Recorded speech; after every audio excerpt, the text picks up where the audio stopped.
যদি তুমি একটা চলন্ত ট্রেনের সামনে দাঁড়িয়ে থাকো আর দেখতে পাচ্ছ একটা ট্রেন তোমার দিকে ধেয়ে আসছে, আর তুমি সেখানে দাঁড়িয়ে যদি বলো আল্লাহ তোমাকে বাঁচাবে, আল্লাহ কি বাঁচাবে? না।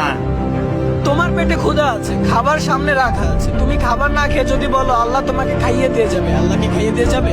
না। আরে ভাই, তুমি যেখানে দাঁড়িয়ে আছো সেখানে দাঁড়িয়ে থাকা তোমার জন্য বিপজ্জনক।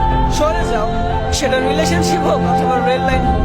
তোমার পেটে ক্ষুধা আছে, তোমার সামনে খাবার আছে, হাত দিয়ে ধরো, মুখে নাও, খেয়ে নাও, শেষ। এত নাটক করার কি আছে?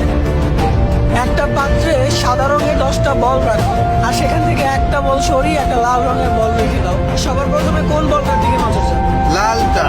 তাহলে তোমাকেও এমন কিছু করতে হবে যেটা আর 5টা কাজের থেকে তোমার কাজটাকেই ফুটিয়ে রাখবে। জীবনে সাকসেস হতে হলে নিজেকে নিজের শক্তি হতে হবে। অন্যের সাহায্য তখন নেবা যখন তুমি সাকসেস হয়ে যাবে, কারণ তখন সবাইকে তালি দিতে হবে।